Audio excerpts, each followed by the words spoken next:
मरीचिका एक रहस्य से लिपटा सस्पेंस और थ्रिलर से भरपूर हिंदी उपन्यास।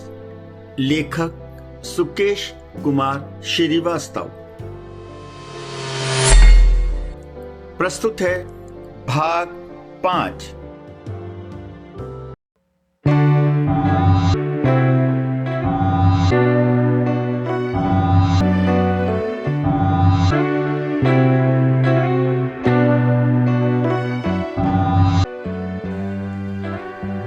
संदीप व्यासनगर इलाके पहुंचा। रितेश उसके साथ था। व्यासनगर रिहायशी इलाका था, पर कोई पोश या फिर सामान्य इलाका नहीं था। यह झुग्गी झोपड़ी बस्ती थी। चारों ओर गंदगी का साम्राज्य था। सड़क या गलियां थी ही नहीं।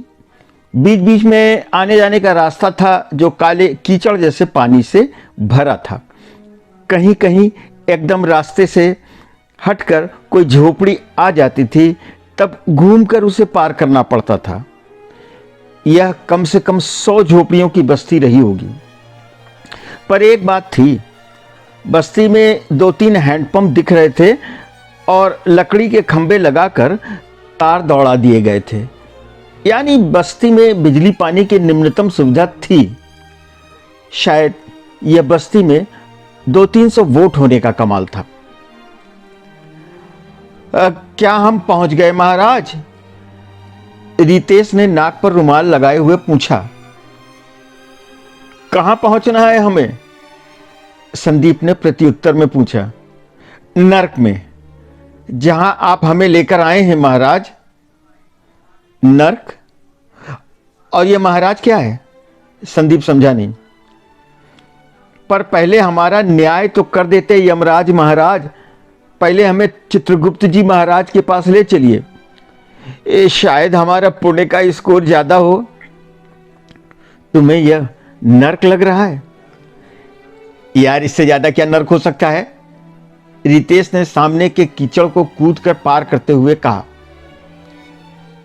रितेश, इस जगह पर 200 या उससे ज्यादा लोग रहते हैं। यही बच्चे पढ़ते तो क्या होंगे, पर खेलते कूदते बड़े होते हैं। इस तरह की कई बस्तियां अपने शहर में हैं। इन्हें नर्क कहकर यहां रहने वालों का अपमान तो मत करो भाई। कैसे रहते होंगे, और वो भी बच्चे। कितना अनहाइजेनिक है यहां। सांस लेने के लिए साफ हवा भी नहीं है और पीने के लिए साफ पानी भी नहीं है। संदीप गंभीर हो गया। लगता है तुमसे एक आर्टिकल कराना पड़ेगा इन बस्तियों के ऊपर, तब तुम्हें पता चलेगा कि किस तरह यहां पर लोग रहते हैं। अगर तुम दिल्ली मुंबई चले जाओ और इन बस्तियों को देखो तो तुम्हें और भी धक्का लगेगा। क्या सभी बस्तियों का यही हाल है? वे बात करते करते आगे बढ़ते रहे थे और बस्ती के बीच में आ गए थे। कुछ का अच्छा भी है, बस थोड़ा सा ही। इसका भी सुधार हो सकता है। किसी जनप्रतिनिधि की नजर पड़ जाएगी या फिर बस्ती में जनसंख्या यानी वोट बढ़ जाएंगे तो सुधार भी होने लगेगा। कुछ गलियां पक्की हो जाएंगी। हो सकता है पानी की लाइन पड़ जाए या बिजली के और खंभे खड़े हो जाएं। सामने की झोपड़ी में एक दुकान थी, जिसमें सामने ही गुटके लटके हुए थे। संदीप उसके सामने रुक गया। पूछना पड़ेगा, उसने रितेश से कहा। यहां कौन तुम्हारा रिश्ते परिचित है जिससे मिलने तुम आए हो? मुझे तो सीट से उठाकर लेकर आए हो, कुछ बताया तो है नहीं। संदीप बिना कुछ जवाब दिए दुकान की ओर बढ़ गया। सुव्यवस्थित वस्त्रों में किसी को आते देखकर दुकानदार बाहर आ गया। सलाम साहब, उसने सर झुकाकर कहा। सलाम भाई, संदीप ने कोमल स्वर में कहा। यहां रानी नाम की लड़की, जिसकी उम्र 13-14 की होगी, कहां रहती है? यहां तो सभी रानी ही रहती हैं सरकार। वह आदमी हंस पड़ा। उसके पास 2 लोग और आकर खड़े हो गए थे, वे भी हंस पड़े। दिन में नौकरानी और रात में रानी। फिर 13-14 की तो महारानी होगी। 20-22 तक महारानी रहेगी। उसके बाद रितेश पूछ बैठा, अरे फिर क्या, फिर तो बीमारी लेकर आएगी, पहले बांटेगी, फिर घिसट घिसट कर मर जाएगी। उस आदमी के इस क्रूर व्यंग पर भी संदीप को गुस्सा नहीं आया, बल्कि दुख हुआ। शायद वह कोई सत्य बयान कर रहा था। देखो, उसके पिता का नाम भरत है, संदीप ने धीरे से कहा। भरत? वह आदमी सोचने लगा। अरे साहब, मर्डर वाली रानी की बात कर रहे हैं, एक आदमी बोल उठा। मर्डर वाली रानी? संदीप एकदम समझा नहीं। एक है तो रानी, वही आदमी बोला, वह जिसके यहां काम करती थी ना, उसका मर्डर हो गया। अरे उसके यहां पुलिस भी तो आई थी, पकड़ को कर उसको और उसके बाप को थाने नहीं ले गई थी, रात में छोड़ा था। उसके बाप का नाम भी शायद भरत ही था। हो सकता है शायद ये वही भरत है। वह मर्डर वाली रानी किधर रहती है? इस बगल वाली झोपड़ी से आप दाहिने तरफ घूम जाइए, उसकी आखिरी वाली झोपड़ी है। आप यहां किसी से भी मर्डर वाली रानी पूछ लीजिएगा तो बता देगा। 2 दिन में स्टार बन गई है बस्ती की। स्टार? संदीप फिर चौंका, पर फिर आगे बढ़ गया। तुम्हें उसके बाप का नाम कैसे पता चला? रितेश ने आगे बढ़ते हुए पूछा। FIR की कॉपी मिल गई है, उसी से पता चला कि उसका पता व्यासनगर है और उसके फादर का नाम भरत है। तुमने तो उसे देखा होगा, तुम तो पहले आ गए थे भाई के मकान पर उस दिन। देखा तो था, दिनेश बोला, न रितेश बोला। उसका स्नैप भी लिया था। तुमने भी तो फोटोग्राफ देखे थे? देखे तो थे, पर फोटो पर ध्यान नहीं दिया। क्या FIR में उसका बयान आया है? विस्तृत बयान नहीं आया है। बस सुबह जब वह वाही के यहां आई थी, तब से लेकर इलाके के थानेदार के आने तक की बात उससे पूछी गई थी, वही रिपोर्ट में थी। अब थाने में कोई अलग से बयान लिया गया हो तो पता नहीं। तो तुम उसका विस्तृत बयान लेने आए हो? हम बयान नहीं लेते फोटोग्राफर साहब, हम पुलिस वाले नहीं हैं। तो हम क्या करते हैं? हम बेसिर पैर की बातें करते हैं। हम ऐसी बातें करते हैं जिससे बयान देने वाला सामान्य हो जाता है, उसका टेंशन खत्म हो जाता है, वह हमारे लेवल पर या हम उसके लेवल पर आ जाते हैं। फिर वह हमसे खुलकर बात करने लगता है। हम बात ही बात में उससे अपने मतलब की बात पूछ लेते हैं। वह बातों के बहाव में बिना कुछ नमक मिर्च लगाए हमें बता देता है, जो 100% सच निकलता है। तो क्या मेरी ट्रेनिंग हो रही है गुरुजी? संदीप हंस पड़ा। अगर तुमको सीख सको तो मेरे नालायक छात्र। वे बस्ती के इस छोर तक आ गए थे। आखिरी झोपड़ी के सामने एक आदमी झोपड़ी के दरवाजे पर एक बोरी बिछाए बैठा था और आराम से बीड़ी पी रहा था। यह झोपड़ी आखिरी थी, जिसके तुरंत बाद एक गंदा सा जोहड़ जैसा था, जिसमें सड़े हुए पत्ते भरे थे और जिससे बदबू सी आ रही थी। संदीप उस आदमी के पास जाकर खड़ा हो गया। वह आदमी उसे देखता रहा। भरत? रितेश ने जरा जोर से कहा। तुम्हारा नाम भरत है? उस आदमी ने आराम से बीड़ी जमीन पर रगड़कर बुझाई, फिर उठकर खड़ा हुआ। हाँ हुजूर, मेरा नाम भरत है। आप थाने से आए हैं क्या? तुम बैठे बीड़ी क्यों पी रहे हो? काम पर क्यों नहीं गए? हम काम पर नहीं जाते, हमारी मेहरिया और लड़की काम करती है। तुम काम क्यों नहीं करते? हम बीमार हैं, हमारा फेफड़ा कमजोर हो गया है, हफनी आती है। तुम्हारा फेफड़ा कमजोर है और तुम बीड़ी पीते हो? डॉक्टर ने बीड़ी पीने को बताया है क्या? डॉक्टर को मालूम नहीं है, उसने बीड़ी पीने को मना किया है। पर तुम्हारी ही लड़की का नाम रानी है? इस बार संदीप ने पूछा। हाँ सरकार, हम दोनों परसों थाने गए तो थे। छोटे दरोगा ने 4 हाथ मारा भी था, ज्यादा नहीं मारा था। हम पुलिस से नहीं है भरत, संदीप ने स्थिर स्वर में कहा, हम अखबार से हैं, हम देखने आए हैं कि तुम लोगों पर पुलिस ने ज्यादती तो नहीं की है। अरे काहे की ज्यादती सरकार, अब थाने जाओ तो इतना तो भुगतना ही पड़ता है, हमको तो इससे कहीं ज्यादा की आदत है। तुम चोरी करते हो? सभी करते हैं, पर हम अब नहीं करते। भाग नहीं सकते ना, हफनी आ जाती है, फेफड़ा कमजोर है। तुम्हारी औरत क्या करती है? अब वो चोरी नहीं करती, वह कूड़ा बीनती है। लड़कियां भी कूड़ा बीनती है। तुम्हारी लड़की और औरत कहां है? औरत शाह जी की दुकान से आटा उधार मांगने गई है। लड़कियां कूड़ा बीनने निकली है, आती ही होगी। पहले भरत की औरत आई, उसके हाथ में आधा किलो के करीब आटा प्लास्टिक की थैली में था। इन दोनों को देखकर वह अचकचाई, पर बिना कुछ बोले झोपड़ी के अंदर चली गई। ये तुम्हारी औरत है? रितेश ने अपना स्वर उसी स्तर पर रखा। और कौन होगी हुजूर? भरत मुस्कुराया। अब और कोई तो सीधे झोपड़ी में घुसकर मेरा इंतजार नहीं ना करेगी। मेरा फेफड़ा कमजोर हो गया है ना। नाम क्या है तेरी औरत का? नाम? भरत सोच में पड़ गया।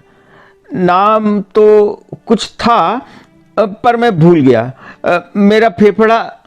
तुम फेफड़े से सोचते हो और याद करते हो क्या? उसे किस नाम से बुलाते हो? हम नहीं बुलाते, पर उसका कुछ नाम था पहले। वैसे यहां सब उसे डायनिया कहते हैं। संदीप ने दुख से रितेश की ओर देखा। तभी रानी कंधे पर बड़ा सा काले रंग का कपड़े का झूला लटकाए आ गई। उसका चेहरा कुम्हलाया हुआ था, पर उसके बाल व्यवस्थित थे और पहना हुआ सलवार कुर्ता जरा साफ था और अच्छा भी था। शायद यह वाही की पत्नी ने दिया होगा। संदीप को आश्चर्य तो तब हुआ जब उसने झूला रखकर उसे नमस्कार किया। खुश रहो, संदीप बोला। तुम मुझे पहचानती हो? आप साहब के दोस्त हैं। उस दिन आप ही तो आए थे। डिनर में मैंने ही रायता बनाया था, सलाद भी मैंने काटा था। रायता बहुत बढ़िया बना था। संदीप ने फिर कुसुम जी को याद किया। मैडम ने बनाना बताया था। रानी का चेहरा खिल गया। मैं तुमसे मिलने आया हूं रानी। संदीप ने बात की शुरुआत की। वाही साहब और कुसुम मैडम तो नहीं रही, इसीलिए तुमसे मिलने का मन किया। तुम यह कूड़े का काम क्यों करती हो? तुम्हें किसी और के यहां काम करना चाहिए। कोई काम नहीं देता साहब। और अब तो रानी ने बात अधूरी छोड़ दी। मैं क्या करूं, आपको चाय भी नहीं पिला सकती। क्यों? क्या तुम्हें चाय बनाना नहीं आता?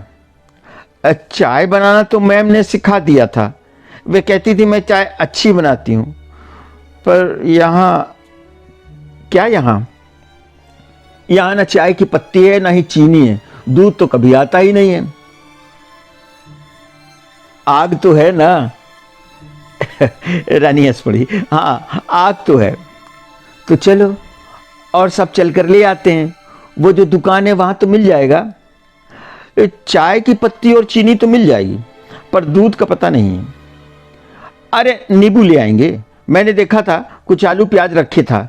नहीं तो ब्लैक टी पी जा सकती है। साहब को ब्लैक टी बहुत पसंद थी, रानी ने हौले से कहा। फिर क्या बात है, चलो लेकर आते हैं। एक मिनट साहब, एक मिनट, मैं आती हूं। रानी हिरनी की तरह कुलाचे लगाती झोपड़ी के पीछे की तरफ भाग गई। थोड़ी ही देर में वह वापस आई तो उसके हाथ में एक साफ सा चादर था। साहब सारी, उसने कहा, अंदर तो बिछाने लायक है नहीं। हमारे पास कुर्सी नहीं है। यह चादर मैं कंचन से मांग लाई हूं, यही बिछा देती हूं। संदीप और रितेश अभी तक खड़े होकर ही बात कर रहे थे। ना किसी ने बैठने को कहा था और ना ही बैठने की जगह थी। रानी ने चादर बिछा दी। चादर साफ तो था, पर बीच से फटा था। रानी ने दोहरा करके बिछाया तो फटा हिस्सा छिप गया। रितेश तुम बैठो, मैं रानी के साथ जाकर चाय का सामान ले आता हूं। रानी और संदीप पास वाली दुकान की ओर चले गए। रितेश चादर पर पालथी मारकर बैठ गया। अरे तुम क्या करते थे पहले भरत भाई? मेरा फेफड़ा। अरे फेफड़ा के पहले क्या करते थे? जी उसके पहले मैं प्लास्टिक की चप्पल बेचता था, स्टेशन के पास बोरी बिछाकर बेचता था। तब मैं जवान था, चप्पल की बोरी उठाकर स्टेशन तक चला जाता था। दिन भर में 50-60 तो कमा ही लेता था। उसी समय तो ये लड़कियां की अम्मा हमारे से बैठ गई थी। पर बाद में जब हमारा हाँ समझ गया, बाद में तुम्हारा फेफड़ा कमजोर हो गया, हंफनी आने लगी। क्या तुम्हें टीबी है? अरे आपको कैसे पता चला? भरत ने आश्चर्य से कहा। क्योंकि मुझे भी तो टीबी है। यह क्या होती है? इसमें कलेजा कमजोर हो जाता है, पर इतनी हंफनी नहीं आती। पर यह टीबी है कि बीटी है? यह होती क्यों है? अरे ज्यादा कच्ची दारू पीने से होती है भरत भाई। हाँ, इससे तो टीबी होती है, डॉक्टर ने यही बताया था। अब मेरी वाली भी इसी से हुई है। पर आपको देखकर लगता नहीं, क्योंकि मुझे इसका इलाज मालूम है। मैं डॉक्टर के पास नहीं जाता, अपना इलाज करता हूं। आपके पास क्या इलाज है? इसका बस एक इलाज है, गांजा। एक बार सुबह, एक बार शाम को बीड़ी में भरकर, 2-2 बीड़ी दोनों समय। भरत अपनी बोरी खींचकर रितेश की चादर के पास ले आया। आपको एक बात बताऊं, ये इलाज तो मैं भी करता हूं, भरत ने फुसफुसा कर कहा। अभी जब आप लोग आए थे ना, तो ये इलाज तो मैं कर रहा था। यानी तुम्हारी बीड़ी में गांजा भरा था? बिल्कुल। भरत एक आंख दबाकर मुस्कुराया। तुम्हें अपना इलाज करना है क्या? है ना? भरत ने जरा सा लहरा कर कहा। मैं अपना स्टॉक रखता हूं, ले आऊं, एक एक खुराक हो जाए। हरामजादे, रितेश गाली देने से अपने को ना रोक सका। बीवी बेटी कूड़ा बटोर रही है, घर में खाने को नहीं है, और तू गांजे का स्टॉक करता है? दूर हो, हटा हटा अपनी बोरी। रितेश का चेहरा लाल हो गया। भरत हड़बड़ाकर अपनी बोरी को खींचकर पहले वाली जगह पर ले गया और सिर झुकाकर बैठ गया। उधर संदीप चलते चलते रानी से बोला, तुम पढ़ती हो? पढ़ाई? नहीं साहब, मैं पढ़ती नहीं हूं, मुझे काम करना होता है। तुम कब से यह कूड़ा का काम कर रही हो? मुझे लगता है जब से मैं पैदा हुई होंगी तभी से कूड़ा बीनने का काम शुरू कर दिया होगा। तुम्हें वाही साहब के यहां काम कैसे मिला था? वो तो असल में हम 2 काम करती हैं, एक कूड़ा बटोरने का और दूसरा भीख मांगने का। दोनों बराबर काम है, दोनों में ही 50-60 रोज का काम हो जाता है। हमारी तो मस्ती है, जब मन हुआ भीख मांगने निकल गए, और जब भीख मांगने का मन नहीं हुआ तो कूड़ा बीनने चल दिए, है ना साहब? संदीप ने देखा रानी की आंख भीग गई थी। तुमको दोनों में से क्या अच्छा लगता है रानी? अच्छा कैसे लग सकता है? मुझे दोनों में से कोई भी अच्छा नहीं लगता, दोनों में ही गाली मिलती है, कभी कभी तो मार भी पड़ती है साहब। और अब भीख मांगना बिल्कुल अच्छा नहीं लगता साहब, लोग बहुत खराब हैं। जो भी भीख देता है इधर उधर हाथ जरूर लगाता है। मैं लड़की हूं ना साहब। तुम्हें वाही साहब, एक बार मैं भीख मांगने उनके घर के सामने चली गई थी। रानी ने उसकी बात काट दी। मैम गेट पर खड़ी थी, उन्होंने मुझे खाने को रोटी दी और काम करने को पूछा। मुझे क्या चाहिए था, मैं तैयार हो गई। उनके यहाँ 3 महीने काम किया साहब, क्या दिन थे साहब। दोनों समय भरपेट खाना मिलता था, चाय अलग से मिलती थी। कई बार तो मैम मुझे दिन में अपने ठंडे कमरे में सोने को भी कह देती थी। मार तो क्या, कोई डांटता भी नहीं था। साहब तो कभी नहीं डांटते थे। मैम डांटती नहीं थी पर खींच कर जरूर कड़ा कहती थी। पर वे मुझे खाना बनाना भी सिखा रही थी। भगवान करे उस आदमी को मौत आ जाए जिसने मेरे देवता जैसे साहब और मैम को मार डाला। रानी सुबकने लगी। संदीप ने उसे सुबकने दिया। मैम तो मुझे 24 घंटे के लिए घर में ही रखना चाहती थी। रानी ने हथेली से आंखें पोंछ ली, पर साहब ने मना कर दिया। वाही साहब ने क्यों मना कर दिया रानी? मैं लड़की हूं ना साहब। साहब कहते थे कुछ ऊंच नीच हो गई तो उनको परेशानी हो जाएगी। तुम जानती हो ऊंच नीच क्या होता है? रानी ने जवाब नहीं दिया पर सर झुकाकर मुस्कुराई। दुकान आ गई। दुकान में सब कुछ था। चाय की पत्ती मिल गई, चीनी मिल गई, यहां तक कि कप भी मिल गए, छन्नी मिल गई, एक पेन भी मिल गया, पर दूध नहीं मिला। पर दुकानदार ने एक आदमी को सड़क तक दौड़ा दिया और वह एक पैकेट सीलबंद दूध ले आया।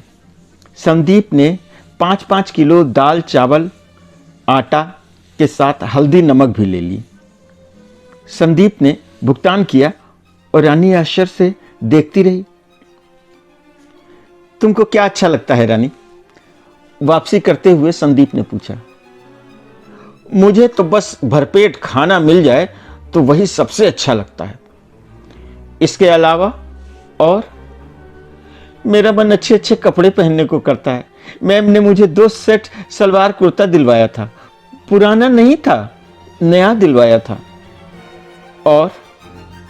और मुझे रेसिंग अच्छी लगती है।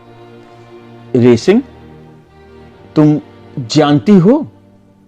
मैम को पसंद था। वह टीवी पर देखती थी। वो मुझसे कहती थी कि मेरा शरीर दौड़ने जैसा है, मेरी टांगें लंबी हैं। वो मुझसे कहती थी कि सुबह मैं दौड़ा करूं। मैं दौड़ती थी। मैं मैम की बात मानती हूं, आगे भी मानूंगी। भगवान ने क्यों मेरी मैम के साथ ऐसा किया साहब? संदीप चुप रहा। देश में ऐसे हजारों जुझारू बच्चे हैं जिन्हें सुविधा नहीं होती, होनी चाहिए। वे झोपड़ी के पास आ गए। मैं चाय बनाकर लाती हूं। रानी दौड़कर झोपड़ी के अंदर चली गई। संदीप रितेश के बगल में बैठ गया। अंदर से रानी और उसकी मां की बात करने की आवाज आने लगी। रितेश का तमतमाया चेहरा देखकर संदीप ने उससे कुछ नहीं पूछा। भरत भाई, संदीप भरत से बोला, तुम लोग कहां के रहने वाले हो? पता नहीं साहब, भरत ने सर उठाया। जब से आंख खुली यहीं आसपास ही भटकता रहा। ये झोपड़ी यहां कब से आ गए? साहब, पहले मैं स्टेशन के पीछे वाले जंगल में एक बस्ती में रहता था। प्लास्टिक चप्पल का काम करते हुए मैंने कुछ रुपया जमा कर लिया था। जब रानी की अम्मा साथ रहने को तैयार हो गई तो मैंने एक झोपड़ी 50 रुपया महीना पर जंगीपुरा में किराए पर ले लिया था। और फिर उसके बाद हमारा फेफड़ा, मतलब तब हम यहां आ गए। 1 साल से यहां है। यहां झोपड़ी सस्ती थी, पर यह झोपड़ी महंगी है। 15 रुपया महीना पर है। बाकी सब तो 10 रुपया महीना पर है। यहां भी किराया लगता है क्या? रितेश ने आश्चर्य से कहा। यह झोपड़ी महंगी क्यों है? तालाब के किनारे जो है। पर रानी की अम्मा को यह पसंद था। उसने कहा 5 रुपया महीना ज्यादा दे देंगे पर ठीक से रहेंगे। तालाब? संदीप की समझ में ना आया। तालाब कहां है यहां? अरे सामने तो है। भरत ने सामने के गंदगी से भरे जोहड़ की तरफ इशारा किया। फिर ये आखिरी झोपड़ी है। बीच की झोपड़ियों में बदबू ज्यादा आती है साहब। ओह, रितेश मुस्कुराया। यहां भी लोकेशनल एडवांटेज का एक्स्ट्रा रेंटल है। 3 महीने का किराया बकाया हो गया, भरत ने चिंता से कहा। रानी की नौकरी भी छूट गई है। नौकरी थी तो 500 रुपया महीना मिलता था। काम करती थी तो 1200 और कभी कभी तो 1500 महीना तक कमा लेती थी। पर मैं सोचता था चलो खाने पीने को ठीक से मिल जा रहा है लड़किया को। संदीप ने अपना पर्स खोलकर 50 रुपए का नोट निकाला। वह अच्छी तरह से जानता था दुनिया में हजारों बल्कि लाखों ऐसे या इनसे भी ज्यादा दुखियारे हैं। वह सबके लिए कुछ नहीं कर सकता था, पर सामने देखकर तो वह चुप नहीं रह सकता था। बिल्कुल नहीं। संदीप ने झटके से 50 का नोट संदीप के हाथ से छीन लिया। इसको 1 पैसा नहीं देना। अरे, संदीप बहुत चक्का रह गया। यह क्या कर रहे हो? ये गंजेड़ी है, रितेश ने गुस्से से कहा। गांजा का स्टॉक रखता है। अभी जब हम आए थे तब भी बीड़ी में गांजा भरकर पी रहा था। ये इन रुपयों का भी गांजा पी जाएगा। देना है तो रानी को या फिर उसकी मां को देना। संदीप ने भी गुस्से से भरत को देखा। उसने फिर सर झुका लिया। तभी रानी एक एल्युमिनियम की थाली में 2 कप चाय लेकर आ गई। कप नए थे। उसने दोनों के आगे एक एक कप रख दिया। संदीप ने प्रश्न सूचक दृष्टि से उसे देखा। बापू गांजा के बाद चाय नहीं पीता।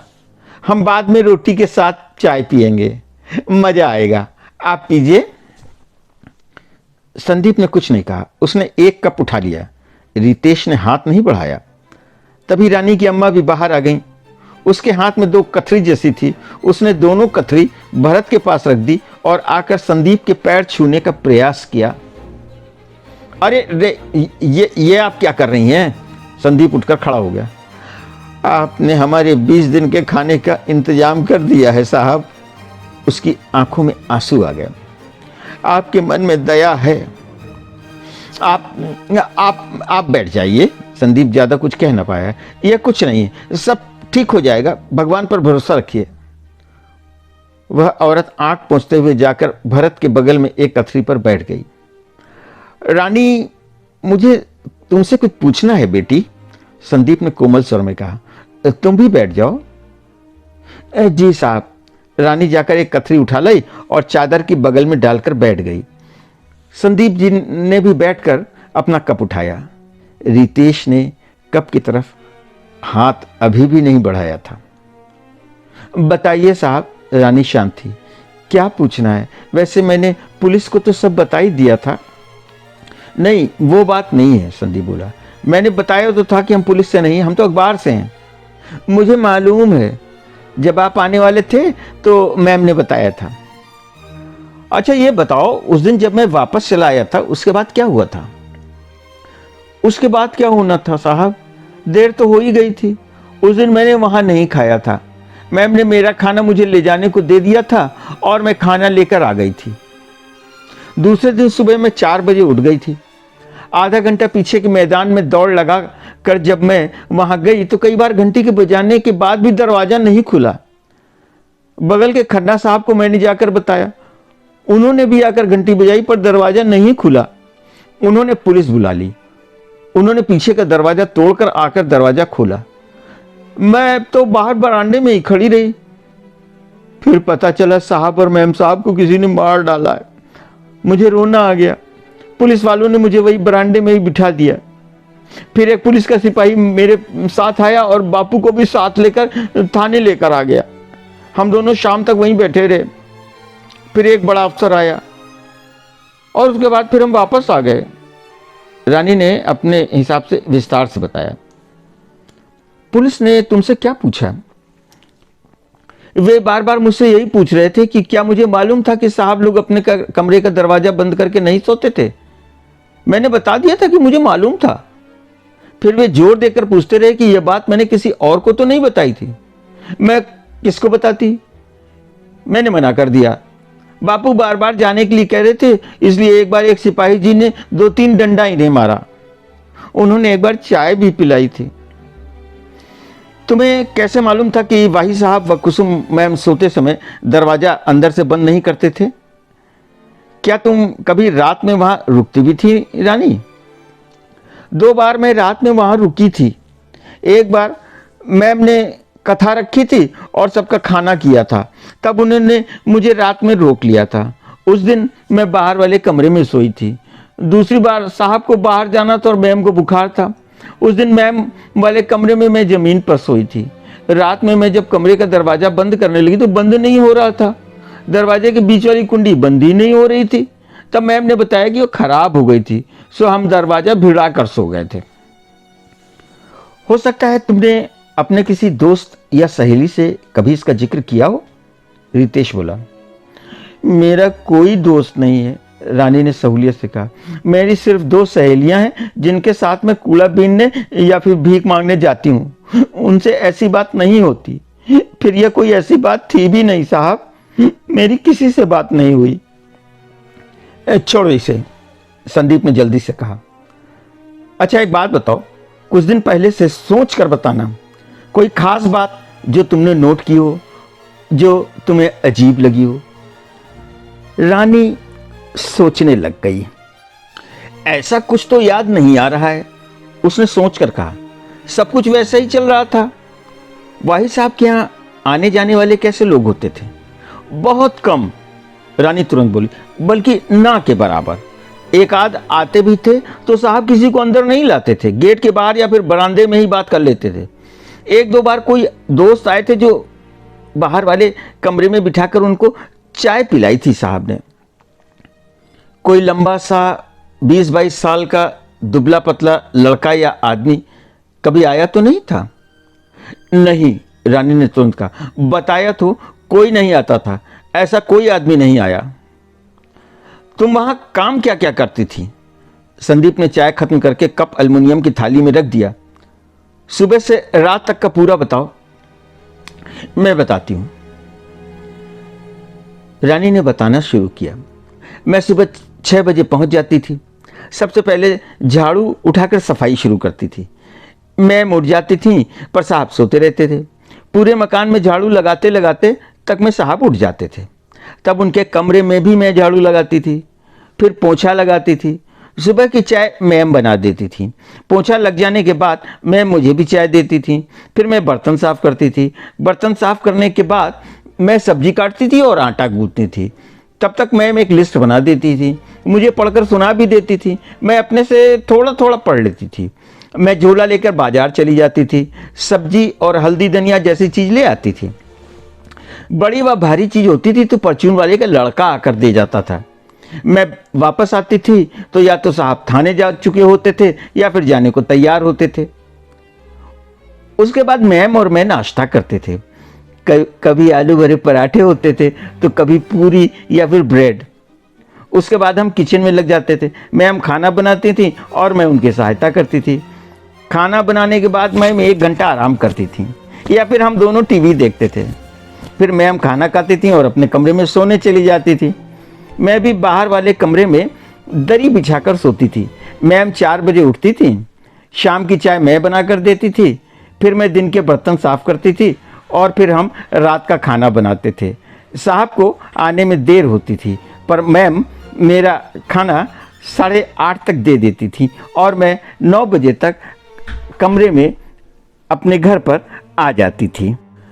तुमने बताया कि सबसे पहले तुम सफाई यानी झाड़ू पोछा से काम शुरू करती थी, है ना?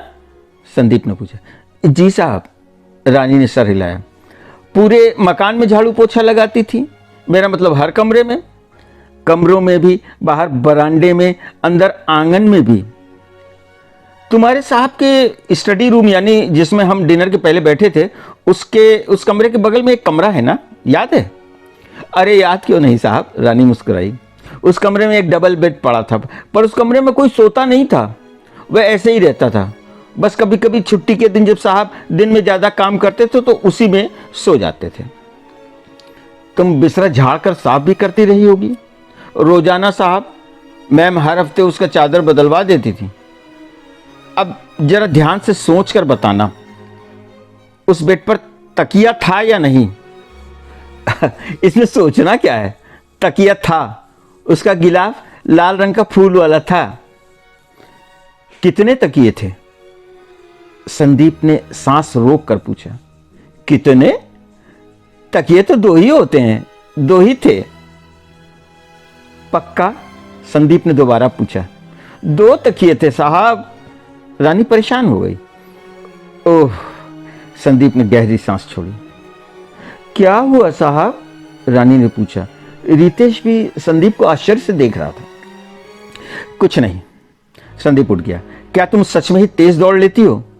मैं बहुत तेज दौड़ती हूं साहब। रानी भी उठकर खड़ी हो गई। मेरी कोई सहेली मुझे पकड़ नहीं पाती है। मुझे दौड़ कर दिखाओगी? अभी? रानी सुकचा गई। पर हां, दिखाऊंगी। संदीप भरत की औरत के पास पहुंचा। आपको सिलाई आती है क्या? सिलाई? वह भी उठकर खड़ी हो गई। जी हां, सिलाई। मशीन पर कपड़ों की सिलाई आती है आपको? आती है, उसने कहा, पर हाथ छूट गया है। पिछली बस्ती में एक बहन जी आती थी, सबको मुफ्त में सिखाती थी, मशीन भी अपनी लाती थी। 2 महीना सीखा था हमने। अगर आपको मशीन मिल जाए तो आप सिलाई कर सकते हैं? कर लूंगी, पर काम कहाँ मिलेगा? उसके चेहरे पर चमक आ गई। उसका भी इंतजाम किया जाएगा। आओ रानी। रानी को लेकर संदीप और रितेश रास्ते पर आए। रितेश, तुम यहीं खड़े हो जाओ, अपना मोबाइल निकाल लो और स्टॉप वॉच खोल लो। आओ रानी। रानी के साथ संदीप अंदाजे से करीब 100 मीटर आगे आया। रानी, रेडी हो जाओ। रितेश, अंकल का सिग्नल मिलते ही दौड़कर अंकल के पास तक जाना।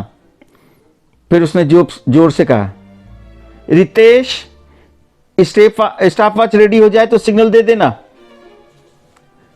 रितेश ने सिग्नल दिया और रानी पूरी ताकत से दौड़ी। रितेश के पास जाकर के रुकी। रितेश और रानी संदीप के पास आए। 14 सेकेंड, रितेश ने बताया। एनकरेजिंग? संदीप बोला। ठीक है रानी, हम अब जाते हैं, पर हम फिर आएंगे। रानी ने हाथ जोड़ दिए। 14 सेकेंड शायद 100 मीटर का डिस्ट्रिक्ट रिकॉर्ड होगा। आगे आकर संदीप बोला। शायद डिस्टेंस कम रहा होगा, रितेश ने कहा। शायद ज्यादा रहा हो, हम तो अंदाजे से खड़े हो गए थे। तुम्हारे मन में है क्या यार? रितेश ने असमंजस से पूछा। लड़की की स्पीड अच्छी है, उसके मन में उत्साह भी है। इसे अगर मौका मिले तो ये आगे जा सकती है। पर मौका कैसे मिल पाएगा संदीप? रितेश प्रभावित हुआ। इस तरह के कितने ही अनटैप्ड टैलेंट कीचड़ में खिले कमल की तरह होते हैं, वे अंततः कीचड़ में ही मिल जाते हैं। तुम क्या कर सकते हो? वे सड़क किनारे खड़ी संदीप की हाइबोसा बाइक के पास पहुंच गए थे। कहते सही रहे हो। अपने शहर में वीमेंस स्पोर्ट्स हॉस्टल और गर्ल्स स्पोर्ट्स हॉस्टल सुना है? सुना तो है भाई। ये बच्चियों को बिना शुल्क के स्पोर्ट्स की ट्रेनिंग देते हैं, उनके खाने पीने का प्रबंध करते हैं और सामान्य पढ़ाई की भी व्यवस्था होती है। उनकी एक ही शर्त होती है। कैसी शर्त? बच्ची प्रॉमिसिंग होनी चाहिए। मुझे लगता है रानी में टैलेंट है, उसका सिलेक्शन होना चाहिए। यह तो बड़ा अच्छा होता संदीप भाई। रितेश सुजुकी हाइबोसा की पिछली सीट पर बैठ गया। उसकी मदर के लिए तुम मशीन का इंतजाम कर रहे हो, पर वो कैसे होगा? अरे अपने महेश्वरी साहब है ना, वे बेचारे बड़े धार्मिक आदमी हैं, उनसे बात कर दी जाएगी। वे विधवाओं को सिलाई मशीन वितरित करते रहते हैं।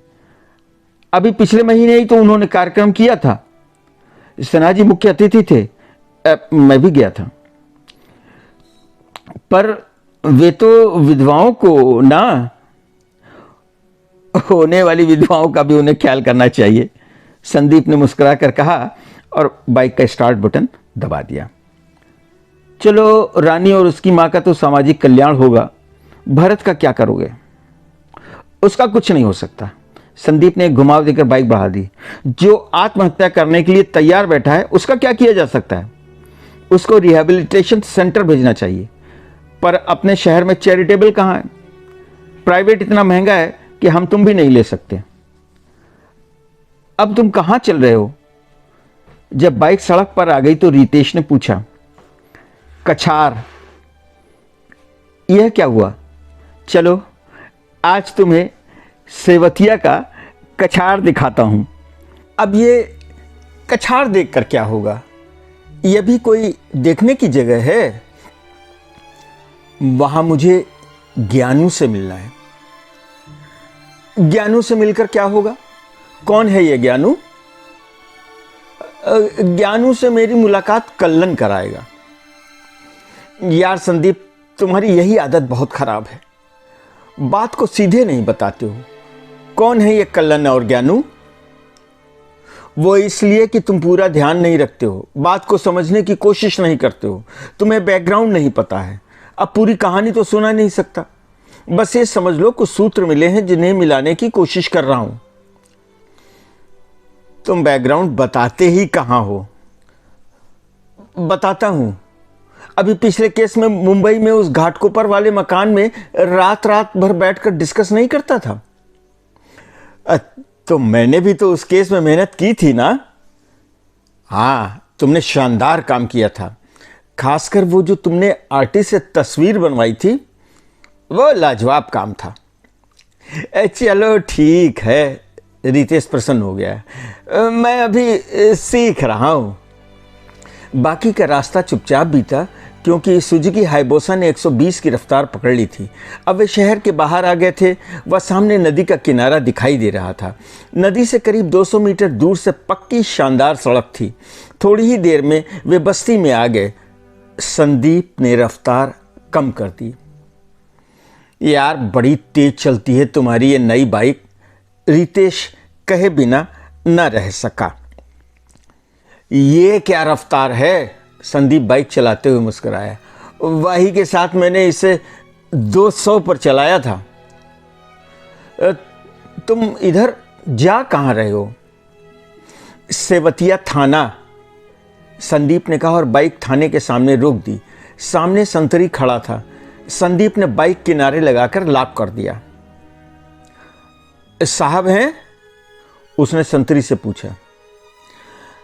हैं तो, पर आप? संतरी ने सम्मान से पूछा। यकीनन ये शानदार बाइक का प्रभाव था। हम अखबार से हैं, द इन्वेस्टिगेटर से। जाइए साहब अपने कमरे में हैं। संतरी किनारे हट गया। दोनों अंदर आ गए। सामने ही थानाध्यक्ष का कमरा था, जिस पर चिक पड़ी थी।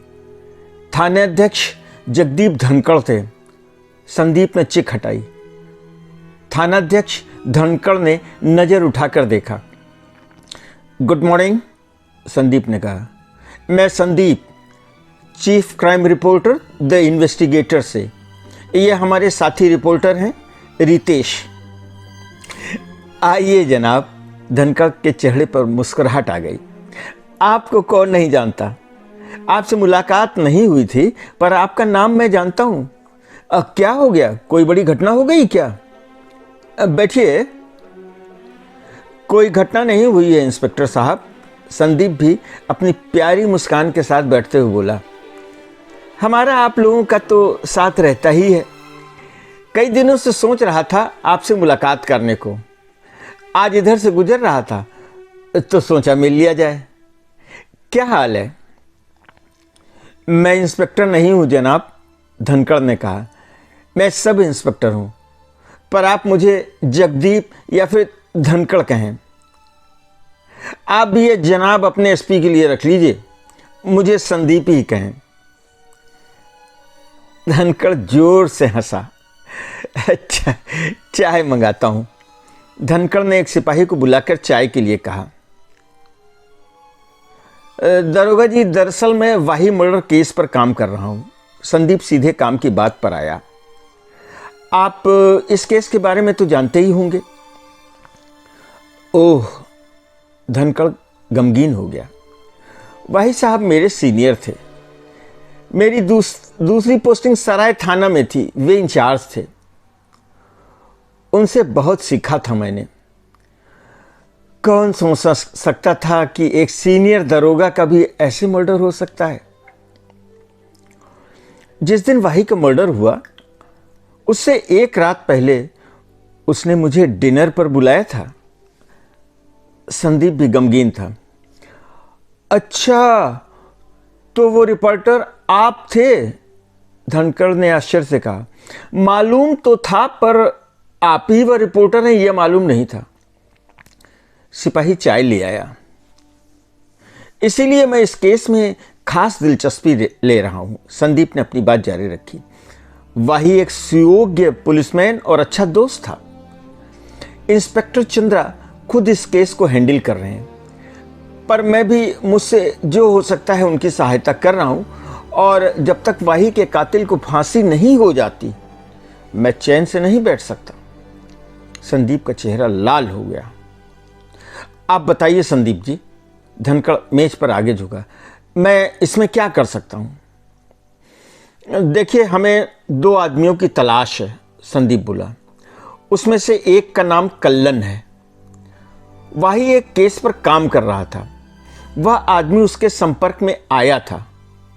मुझे लगता है यह आदमी वाही के कत्ल में डायरेक्ट या इनडायरेक्ट संबंधित हो सकता है। कौन है ये कल्लन? कुछ और नहीं मालूम है, बस नाम मालूम है। पर इतना पता है कि यह वाही का मुखबिर था। पूरी उम्मीद है कि यह आदमी इसी इलाके का है और आपके थाने का भी मुखबिर हो सकता है। कल्लन? धनखड़ सोचने लगा। मेरा मुखबिर तो नहीं है, पर संदीप चुप होकर देखता रहा। पर हो सकता है छोटे दरोगा जी का मुखबिर हो। क्या सबके अलग अलग मुखबिर होते हैं? रितेश पूछ बैठा। हाँ, सबके अलग अलग मुखबिर होते हैं। यहां तक कि हर सिपाही के भी मुखबिर होते हैं। कुछ मुखबिर आते जाते रहते हैं तो सबको पता चल जाता है, पर ज़्यादातर अपने इलाके में रहते हैं। सिपाही लोग ही मुखबिर का जाल फैलाते रहते हैं। कुछ हमारे खास होते हैं। कल्लन हमारा खास मुखबिर नहीं था। ये मुखबिर क्यों बन जाते हैं दरोगा जी? ये अलग सिस्टम होता है रितेश जी। कुछ मुखबिरों को हम पैसा देते हैं, पर ज़्यादातर मुखबिर जराइम पेशा होते हैं। कोई बड़े अपराधी नहीं होते, जैसे गांजा के तस्कर, छोटी मोटी चोरी करने वाले, जेब कतरे इत्यादि। इनके अपराध पर हम आंख मूंद लेते हैं। चूंकि ये अपराध जगत में घुले मिले रहते हैं, सो इनसे हमें अंदर की जानकारी मिलती रहती है। सही कहूं तो हमारा ज़्यादातर काम इन्हीं की बदौलत चलता है। कुछ तो सिर्फ अपने इलाके में रसूख की वजह से मुखबिर बन जाते हैं। लोग इनसे डरते हैं कि ये पुलिस के मुखबिर हैं। छोटे दरोगा जी से पूछता हूं। धनखड़ ने छोटे दरोगा को बुलाया। इसका नाम सुशील कुमार था। उसने विस्फोटक जानकारी दी। कल्लन मेरा तो मुखबिर नहीं था, पर चतुरीराम दीवान के संपर्क में था। कल्लन थाने नहीं आता था, उसका काम नैनकी में था, पर चतुरीराम उससे खबर लेता रहता था। कल्लन का खून हो गया था। आपस में शराब के नशे में लड़ाई हो गई थी। सेवतिया के जंगल में सब जुआ खेलने गए थे, वहीं शराब पी गई, फिर झगड़ा हुआ और उसके साथियों ने ही उसे चाकू से गोद दिया। मौके पर ही मौत हो गई। उसके साथी कौन थे यह भी पता नहीं चला। संदीप के साथ ही रितेश भी मुंह खोले आश्चर्य से देखता रह गया।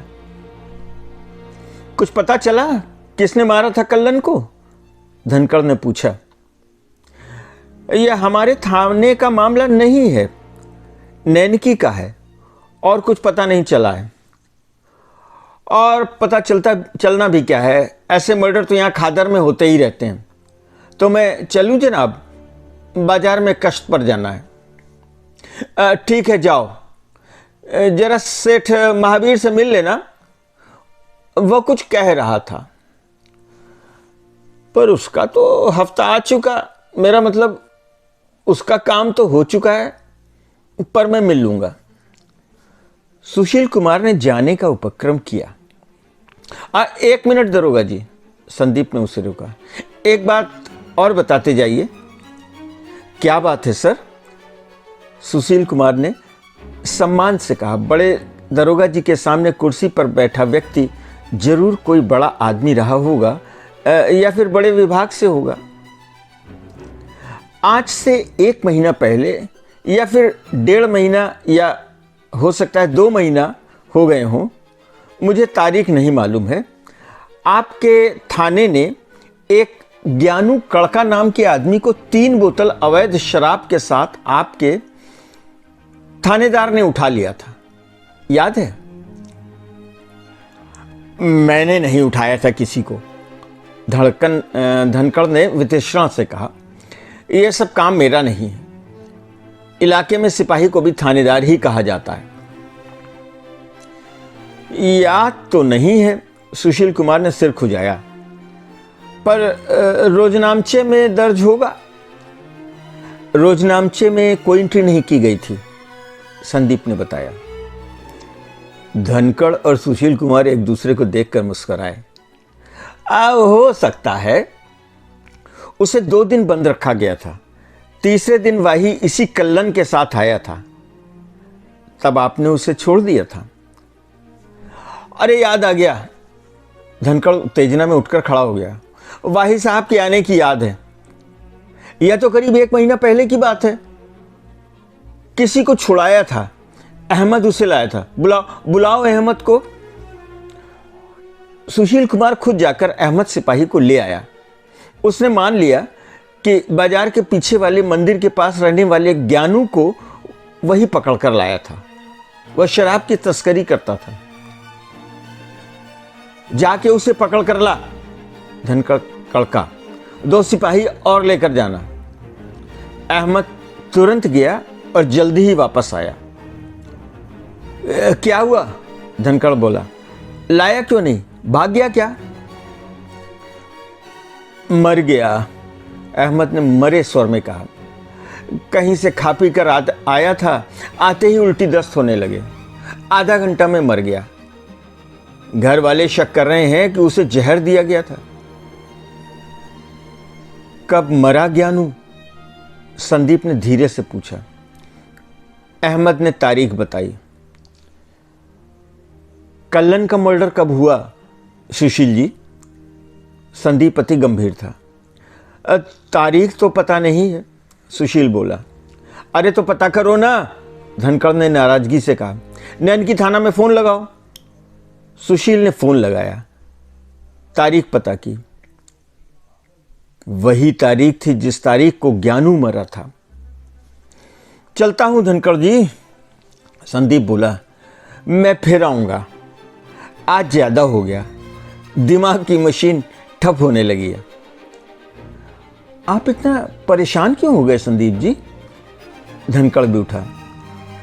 सब इंस्पेक्टर वाही और उनकी वाइफ कुसुम का मर्डर किस तारीख को हुआ था पता है आपको? क्यों नहीं पता है? धनखड़ जैसे उछल पड़ा। अरे ये तो वही तारीख है।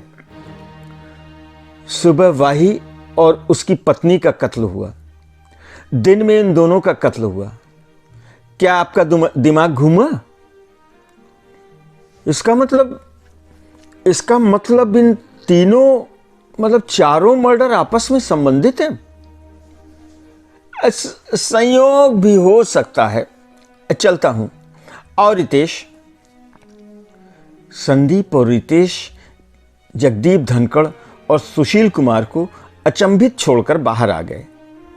रितेश बैठ गया तो संदीप ने सुजुकी हायबोसा बढ़ाई। अरे यहां तो बम फूट गया, संदीप बोला। जरा से बाइक किनारे लगाकर गुलाम को भी कुछ ब्रीफ कर दीजिए ना सर। ये सब क्या है? मेरा दिमाग सुन्न हो रहा है। चलो चाय पीते हैं। संदीप ने सामने दिख रहे एक रेस्टोरेंट के सामने बाइक रोक दी। मुझे भी रेस्ट चाहिए। यह तो किसी बहुत बड़े क्राइम का इंडिकेटर है। रेस्टोरेंट ठीक ठाक था, एसी चल रहा था, भीड़ नहीं थी। 2-4 लोग ही बैठे थे। वे एक किनारे की मेज पर जाकर बैठ गए और कॉफी के साथ टोस्ट, बटर और आमलेट का ऑर्डर किया। संदीप 2 मिनट तक चुपचाप बैठा रहा। रितेश ने भी उसे नहीं टोका। वह समझ गया संदीप का दिमागी कंप्यूटर एनालिसिस कर रहा है। वाही ने मुझे डिनर पर नहीं बुलाया था, अंत में संदीप बोला। उसने मुझे एक केस डिस्कस करने के लिए बुलाया था। मैं शॉर्ट में समराइज कर देता हूँ। किसी दिन जब रात में वही पेट्रोलिंग पर था तो हाईवे पर उससे 100 मीटर दूरी पर एक कार एक आदमी को फेंक कर भाग गई। वही जब उसके पास पहुंचा तो देखा उस आदमी को बुरी तरह से चाकू मारा गया था और वो मर रहा था। मरने के पहले उसने वाही को बता दिया कि शहर में हथियारों की स्मगलिंग का बड़ा काम चल रहा था। वह प्यास से तड़प कर मर गया। वाही ने स्मगलिंग के बारे में अपने सुपीरियर को बताया पर किसी ने यकीन नहीं किया और एफआईआर में भी इसका जिक्र करने से मना कर दिया। सो इसे एक सामान्य हाईवे मर्डर मान लिया गया। पर वाही उस प्यास से मरते आदमी को भूल न पाया और अपने स्तर पर काम करता रहा। कल्लन और ज्ञानू उसके सूत्र थे जिनसे वह अपना इन्वेस्टिगेशन बढ़ा रहा था। बेरा ऑर्डर सर्व कर गया। रितेश ने फिर भी कुछ नहीं टोका। यही डिस्कस करने के लिए वाही ने मुझे बुलाया था। उसे धमकी मिली थी कि वह अपना इन्वेस्टिगेशन रोक दे, नहीं तो उसे खत्म कर दिया जाएगा। पर लगता है वाही ने धमकी को सीरियसली नहीं लिया। वह काम करता रहा होगा। उसका मर्डर हो गया। उसकी पत्नी कुसुम बेवजह मारी गई। मैं भी अभी तक भ्रम में था। जिस तरह से मर्डर हुआ है मुझे भी लगता था कि मर्डर की कोई और वजह हो सकती थी। मर्डर एकदम सफाई से किया गया था, पर सर्कमस्टांसेस इसे प्रोफेशनल किलिंग नहीं बता रहे थे। जैसे कातिल का पुराना रबर की चप्पल पहनकर आना, मुझे लगता था कि किसी ने कोई पुरानी दुश्मनी निकाली है। पर दीवार और कमरे में पाए गए निशान, कातिल की लंबाई वाली तुम्हारी थ्योरी ने तो अपने अखबार की धूम मचा दी भाई। रितेश ने टोस्ट मुंह में डाला। इसका क्रेडिट तो मैंने इंस्पेक्टर चंद्रा और इंस्पेक्टर चौहान को दे दिया था। काफी का सिप लेकर मुस्कुराया। उस समय मैं वाकई दुखी था। वो क्यों? क्यों क्या? तुम लोगों ने मुझे एकदम अलग जो कर दिया था। बहरहाल कल्लन और ज्ञानू के कत्ल या फिर मौत ने समीकरण बदल दिए। क्या समीकरण बदले हैं? इस केस को बंद करने के लिए वाही का मर्डर कराया गया। वाही के सूत्रों को खत्म करके उन तक पहुंचने का रास्ता बंद कर दिया गया है। अब सब समझ में आ गया, रितेश ने कहा। पर तुम्हारा रास्ता भी तो बंद हो गया है। अब क्या करोगे तुम? हमें कोई रास्ता देता नहीं है, हमें रास्ता ढूंढना पड़ता है। वाही ने अपराधियों को उकसाया और उन्होंने गलती की। वाही का मर्डर गलती है। कल्लन और ज्ञानू का मर्डर भी गलती है। हम उन्हें और गलती करने के लिए मजबूर कर देंगे। यही मेरा रास्ता होगा। यहां थाना आना तो ठीक रहा, पर रानी के यहां जाकर हमने समय खराब किया। हाँ, समाज सेवा का मौका जरूर मिला और चाय भी तो पीने को मिली, पर तुमने तो चाय पी नहीं। तुमने पता नहीं कैसे पी ली यार। कितना अनहाइजीनिक था। अरे कप भी नए थे, पैन भी नया था, चाय चीनी दूध भी फ्रेश था। और पानी तो उसी जोहड़ का रहा होगा। अरे नहीं भाई, मैंने तो पी थी ना। पानी हैंडपंप का रहा होगा। मेरा मन नहीं किया था यार। और फिर यह भी तो पता चल गया, दूसरे रूम के बेड पर 2 तकिया था। तकिया? क्या यह भी कोई कहानी है? अरे कहानियां ही कहानियां हैं, बाद में बात करेंगे। अब कहां चलोगे? इंस्पेक्टर चंद्रा से मिलना जरूरी है। अब फोन कर लो, क्या मालूम बाहर ना निकला हो। संदीप ने फोन किया। इंस्पेक्टर चंद्रा खुद उसे ढूंढ रहा था। उसने तुरंत आने को कहा।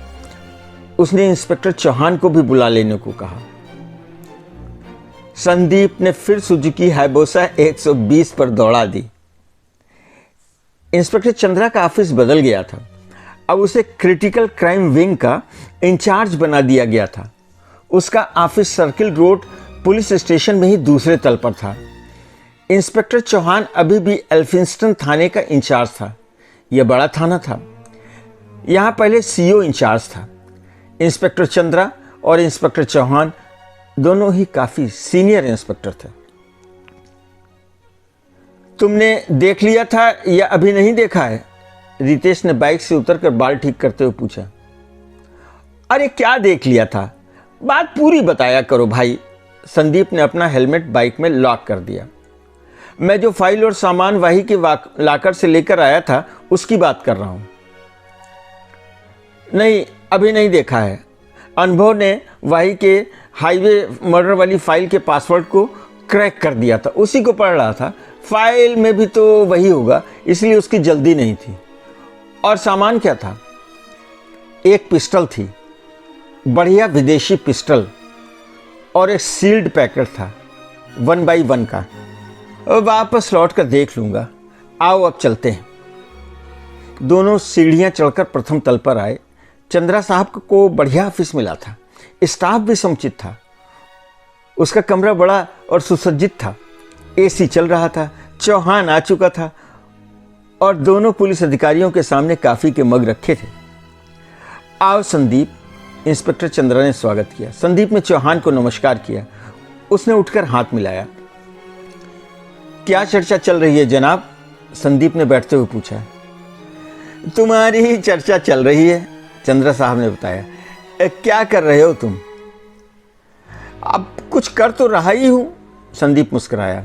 पर पहले आप बताइए, वाही के केस में क्या कुछ नया हुआ है? हुआ है, पर उससे पहले मैं एक बात तुम्हें बताना चाहता हूं। क्या हो गया चंद्रा साहब, आप इतना गंभीर होकर बोल रहे हैं? यह भी बताता हूं, इंस्पेक्टर चंद्रा ने फोन उठाकर 2 कॉफी के लिए बोला। हमने, यानी मैंने और चौहान ने यह तय किया है कि तुम्हारे साथ हम अपनी कार्यशैली बदल रहे हैं। कार्यशैली? अरे बड़ी बढ़िया हिंदी बोल रहे हैं। अब हम तुमसे अपनी पूरी जानकारी शेयर करेंगे। मेरी बात ध्यान से सुनो।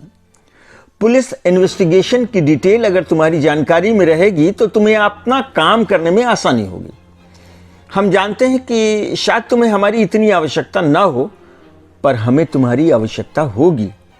जिस तरह से तुमने उस दिन वाही के यहां काम किया, उससे चौहान साहब तुम्हारे मुरीद हो गए हैं। तुम हमेशा सच का साथ देते हो और तुम्हारा कोई अपना स्वार्थ नहीं होता है।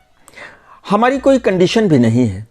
तुम जैसे चाहो काम करो, अपने अखबार का ख्याल करो, जो जानकारी शेयर करना चाहो शेयर करो, जो ना चाहो मत करो। अपने हिसाब से काम करो।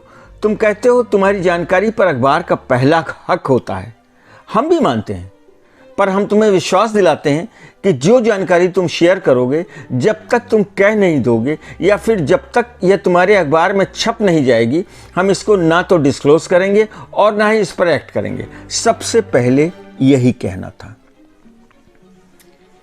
बड़ी जिम्मेदारी डाल रहे हैं चंद्रा साहब, संदीप ने गंभीरता से कहा। मैं विश्वास दिलाता हूं, आपके विश्वास को कभी आंच नहीं आने दूंगा। अब बताइए क्या डेवलपमेंट है?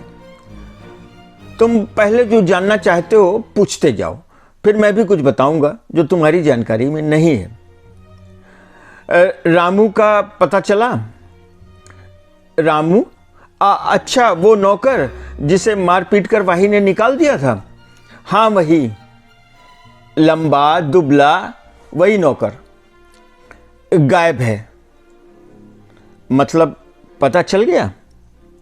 वाही ने न सिर्फ उसे बेरहमी से मारा पीटा था, बल्कि उसके बाद उसे ले जाकर अपने थाने में बंद भी कर दिया था। चोरी की एफआईआर भी कटा दी थी। क्या निशान मिल गए? रितेश बीच में बोला। कैसे निशान? इंस्पेक्टर चंद्रा ने उसे घूरा। जो पैरों के निशान वाही साहब के कमरे में मिले थे, क्या वो रामू के पैरों के निशान से मिल गए? थाने में उसके निशान तो लिए ही गए होंगे। यार, ये आदमी तुम्हारी टीम की सबसे कमजोर कड़ी है, चंद्रा ने संदीप से कहा। अरे पांवों के निशान लिए जाते हैं क्या? लेना चाहिए था ना। जब उसके पैरों के निशान वाही के कमरे में मिले थे तो थाने में उसके पैरों के निशान भी लिए जाने चाहिए थे। अरे तो उस समय तो वाही जिंदा। इंस्पेक्टर चंद्रा ने गुस्से से मुंह भींच लिया। नो रितेश, संदीप ने रितेश को रोका। चंद्रा साहब, ये कमजोर कड़ी नहीं है, ये मजबूत और कनेक्टिंग कड़ी है। बस इसका अंदाज अलग है। आप इसका मतलब समझे नहीं। वाही के कमरे में दरवाजे के अंदर वाले नाप पर दाहिने हाथ के अंगूठे का निशान साफ आया था। क्या यह निशान मैच कराया गया? कराया गया भाई, चंद्रा ने कठिन स्वर में कहा। नहीं मैच हुआ। थोड़ी देर के लिए सन्नाटा छा गया। तुम्हारी थ्योरी तो फेल हो गई संदीप, चौहान ने कहा, पर उसके स्वर में तलखी नहीं थी। फेल की पास की बात नहीं है सर, संदीप ने कहा। अभी यह कहां कंफर्म है कि रामू ही कातिल है। यह बात अपनी जगह पर है कि कातिल कत्ल के बाद मुख्य दरवाजे से निकलकर गया। कातिल कौन है यह अभी सुनगुन भी नहीं है। अलबत्ता रामू संदेहास्पद था और है। खाली निशान न आने की वजह से वह संदेह के दायरे से बाहर नहीं हो जाता। निशान किसी और के आ सकते हैं, यहां तक कि किसी दूसरे पुलिसमैन के भी। हमने तो एक पुलिसिया का ही निशान मिलवाया था। उसका पता लगाना होगा, उसे संदेह के दायरे से बाहर लाने के लिए। अच्छा, अब मेरी बात सुनो, इंस्पेक्टर चंद्रा ने बात जारी रखी। रामू एक आवारा लड़का था। उसका बाप म्यूनिसिपैलिटी में चपरासी है। वह सरकारी आवास में रहता है। रामू को उसने 2 साल पहले घर से निकाल दिया था। थाने से निकलकर वह कहाँ गया पता नहीं चला। पता चलाया जा रहा है। चलिए आगे बढ़ते हैं, संदीप बोला। पोस्टमार्टम रिपोर्ट आ गई है। मौत 4:30 बजे के करीब हुई। वाही के पेट से अच्छी खासी मात्रा में अल्कोहल मिला है। ठीक है, उसने 5 पैक तो मेरे सामने ही लिया था, बाद में और लिया हो तो पता नहीं। वाही के पास 2 पिस्तौल थी, एक सरकारी और एक उसकी निजी। सरकारी पिस्तौल तो उसके तकिए के नीचे मिल गई थी। उसकी निजी पिस्तौल का पता नहीं चला है। संदीप ने अर्थपूर्ण निगाहों से रितेश को देखा। आपका फोरेंसिक विभाग थारो सर्च करने वाला था, क्या किया था? क्या कुछ और पता चला? हाँ संदीप, किया गया। दूसरे दिन किया गया। उससे एक खास बात पता चली है।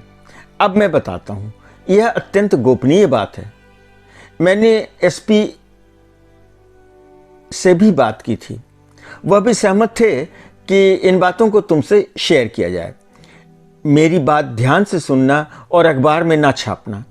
इंस्पेक्टर चंद्रा जरा सा कुर्सी पर आगे आ गया। सिपाही काफी रख गया था। संदीप बिना कुछ बोले काफी पीता रहा। पुलिस फॉरेंसिक विभाग ने वाही के मकान को अच्छी तरह से चेक किया। उन्हें कुछ छोटी मोटी बातों के अलावा, जिनका महत्व नहीं है, एक चीज खास मिली है। पर उसके पहले मैं कुछ विस्तार से बताना चाहता हूँ। वह बताए बगैर तुम समझ नहीं पाओगे। कुछ महीनों पहले की एक रात की पेट्रोलिंग के दौरान वाही का एक घटना से सामना हुआ था। इस घटना में वाही के सामने ही पर कुछ दूर पर एक कार से एक आदमी को फेंक दिया गया था। उस आदमी को बुरी तरह से चाकू मारा गया था और वह मरने को था। मरने के पहले उस आदमी ने वाही को हिंट दे दिया था कि वह आदमी शहर में नया था और उसे हथियारों के तस्करों ने धोखा देकर मार दिया था। वाही का कहना था कि उसने यह भी हिंट दिया था कि कहीं नदी के कछार वाले इलाके में हथियारों का गोदाम भी है। वह आदमी एम्बुलेंस आने के पहले मर गया। वाही ने मुझसे और फिर एसपी साहब से भी इसका जिक्र किया था। पर हमें लगा कि या तो वाही को समझने में गलती हुई या फिर उस आदमी को कोई भ्रम हुआ होगा, क्योंकि अपने इलाके में इस तरह के अपराध होने की संभावना नहीं थी। हमने उसे एफआईआर में इस तरह की किसी बात का जिक्र करने से सख्ती से मना कर दिया था। चंद्रा चुप हो गया। पर लगता है कुछ देर बाद वह फिर बोला। वह इस पर काम करता रहा। फोरेंसिक वालों ने अपनी जांच के दौरान वाही का लैपटॉप उसके स्टडी से बरामद किया। सामान्य रूप से उसकी जांच की गई तो उसमें एक फाइल फोल्डर पाया गया जिसका नाम हाईवे मर्डर था। एक पुलिस के सब इंस्पेक्टर के लैपटॉप में इस तरह का फोल्डर होना भी कोई खास बात नहीं थी, पर खास बात यह थी कि फोल्डर पासवर्ड से प्रोटेक्टेड था। बहरहाल पुलिस के एक्सपर्ट ने इसे खोला और इसका कंटेंट प्राप्त किया। उनकी ब्रीफ रिपोर्ट में इसका जिक्र आया। तब एसपी साहब को सब याद आया और उन्होंने इसका पूरा प्रिंट निकलवा कर देखा। आज सुबह उन्होंने मुझे और चौहान कर बुलाकर दिखाया और चर्चा की। हम इस निष्कर्ष पर पहुंचे कि कत्ल में यह नया एंगल हो सकता है। क्या ऐसा हो सकता है? संदीप को तो यह सब कुछ मालूम ही था, पर उसने सोचने का अभिनय किया। उसे लगा अपनी वाही से पहले हुई डिनर के पहले की बात को अभी जाहिर करना उचित नहीं होगा। अगर यह एंगल है तो भी, अंत में उसने कहा, यह कौन सी बड़ी बात है। एक पुलिस कॉम्बिंग ऑपरेशन करके पूरा इलाका छाना जा सकता है। अगर गोदाम जैसी कोई चीज है तो उसे अलमारी या बक्से में छिपा करके तो रखा नहीं जा सकता। कोई छोटा मोटा गोदाम भी होगा तो भी पकड़ लिया जाएगा। इस पर सोचा जा रहा है, पर हमें अभी भी यह युक्तिसंगत नहीं लग रहा है। हमें लगता है बात कुछ और है, पर वही सही रास्ते पर था यह भी लग रहा है। आखिर उसका मर्डर किया क्यों गया है? अब एक नया उद्देश्य सामने आ रहा है। अगर हथियार वाली बात है तो हम उसे देख लेंगे, पर अगर कोई और मोड़ है तो तुम उस पर काम करो। एसपी साहब ने भी यही कहा है। तुम्हारा क्या ख्याल है? संदीप ने गला साफ किया। देखिए चंद्रा साहब, संदीप ने तय किया कि उसे बात खोलनी पड़ेगी। यह हथियार तस्करी का मामला शुरू से ही मुझे बड़ा कन्विंस नहीं कर रहा था, पर हो सकता है यह भी एंगल रहा हो। आपने देखा होगा कि मैं आपकी इतनी गोपनीय बात सुनकर भी चौंका नहीं था। आपने मुझे विश्वास दिया है तो मैं भी आपको बताता हूं कि मुझे इस बात का पहले से पता था। वाही ने उस दिन मुझे डिनर पर बात करने के लिए ही बुलाया था। उसने मुझसे बात भी की थी।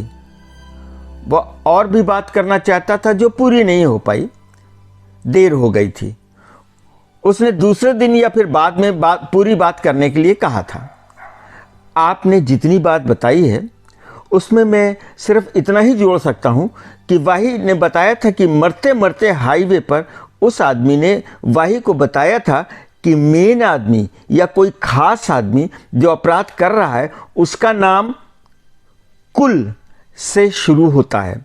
वह आदमी अपनी बात पूरी नहीं कर पाया था। कुल से तो कुलभूषण भी हो सकता है या कुलश्रेष्ठ जैसा भी कुछ हो सकता है। ओह, यह बात तो कहीं आई नहीं। यह अभी महत्वपूर्ण नहीं है। तो महत्वपूर्ण क्या है? संदीप मुस्कुराया। क्यों, कल मीटिंग है क्या? कल फिर एसपी से अपनी पीठ थपथपाना है क्या साहब? अरे पीठ क्या थपथपाना यार, चौहान ने बुरा समूह बनाया। अरे ऐसा क्यों कह रहे हैं चौहान साहब? संदीप को आश्चर्य हुआ। अभी उस दिन तो एसपी ने तालियां भी बजवाई थी और आज कायदे से पीठ लाल कर दी है। अरे हुआ क्या, आप बताइए चंद्रा साहब। एसपी के एक सवाल ने सारी पोल खोल दी संदीप। सवाल? कैसा सवाल? आज एसपी ने डिस्कशन के बाद एक सवाल पूछा। उसने पूछा कि उस दिन पेड़ पर कौन चढ़ा था। बस हमारी हवाइयां उड़ गई। आगे आने वाले सवाल हमारी और मिट्टी पलीत कर देते। सो हमने यही ठीक समझा और स्वीकार कर लिया कि पेड़ पर तुम चढ़े थे। फिर तो उसने हमारा जो हाल किया वह हम ही जानते हैं। उसने झूठी रिपोर्ट करने के लिए हम पर एक्शन लेने की भी धमकी दे दी। हमें स्वीकार करना पड़ा कि पूरी थ्योरी और एनालिसिस तुम्हारी थी। संदीप कहकहा लगाकर हंस पड़ा। रितेश मुस्कुराया भी नहीं। अरे जरा सा होमवर्क कर लेते चौहान साहब, संदीप बोला। चप्पल? और चप्पल का क्या हुआ? इस पे एसपी साहब ने क्या कहा? हमने देखा ही नहीं। चौहान का मुंह अभी भी बना था। हम पैकेट बिना खोले वापस आ गए। चप्पल का जिक्र करते तो शायद उसी चप्पल को वो हम पर यूज कर बैठता। एक बात तो बताइए, रितेश बोला, बनवा लिया था या नहीं? टूटी थी ना, इट नीडेड रिपेयरिंग। दोनों ने कोई जवाब नहीं दिया, पर उनके मुंह भिचे रहे। चलिए ये सब छोड़िए चंद्रा साहब, संदीप ने कहा, यह बताइए हथियार का क्या मतलब होता है? अरे यह क्या सवाल हुआ? चंद्रा ने पूछा। हथियार का मतलब हथियार होता है और क्या? नहीं, ये मेरा मतलब नहीं है, संदीप ने सोचते हुए कहा। हथियार किसे कहते हैं? मैं बताता हूँ, चौहान आगे झुकते हुए बोला। हथियार का मतलब होता है पिस्तौल, बंदूक, गोला बारूद, तोप, चाकू, छुरी, लाठी, डंडा। बस जनाब, ऐसे नाम लेने से तो पूरी किताब भर जाएगी। यानी कोई ऐसी वस्तु जिससे एक व्यक्ति या कुछ व्यक्ति किसी दूसरे आदमी या समूह को नुकसान पहुंचा सकें या फिर उसकी जान ले सकें।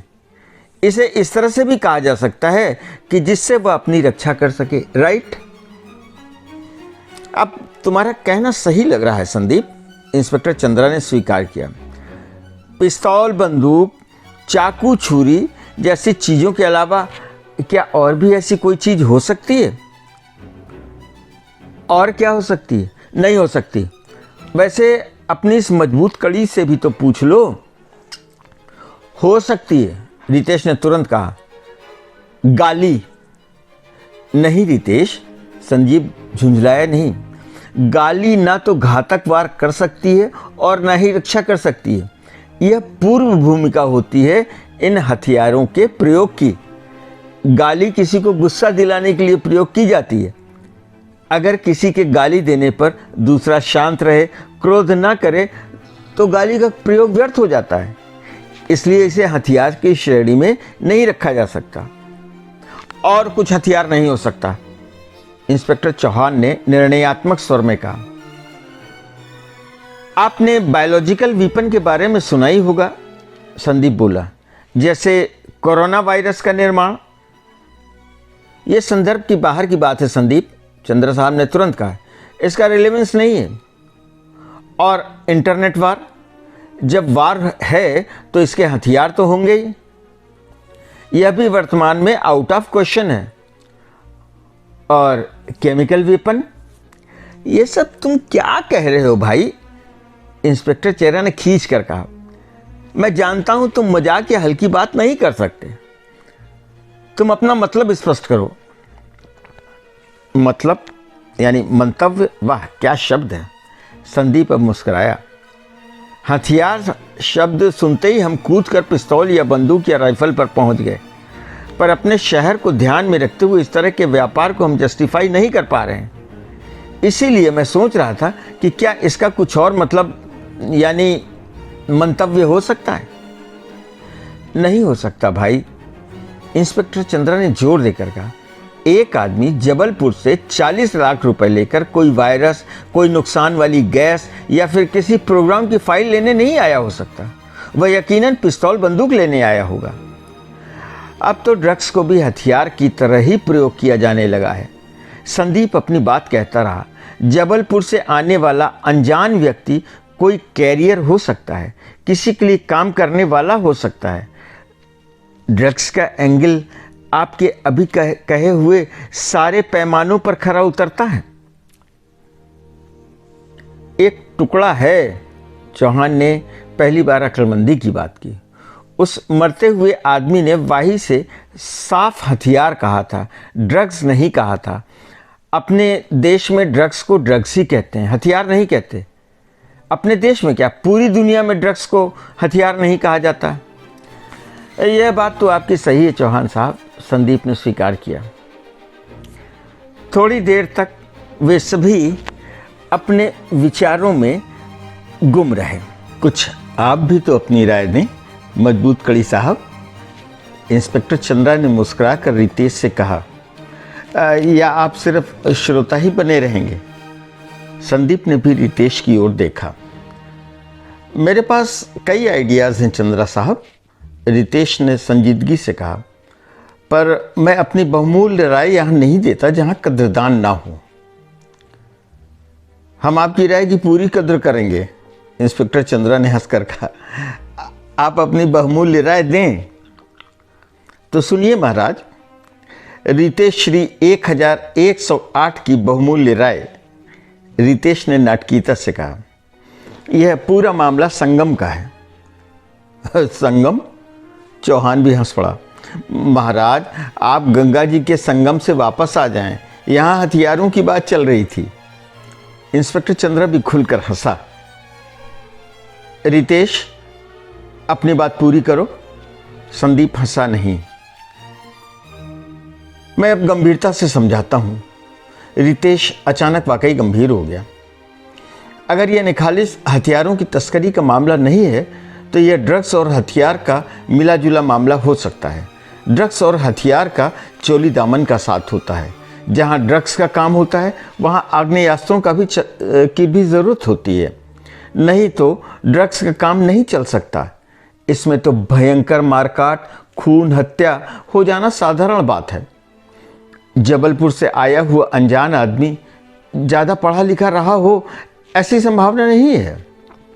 वह मिडिल मैन हो सकता है जो मेनली ड्रग्स और कोई हथियार या फिर कोई एक चीज़ भी लेने आया हो सकता है। इस तरह का काम हमारे शहर की परंपरा और संस्कृति के अनुसार है।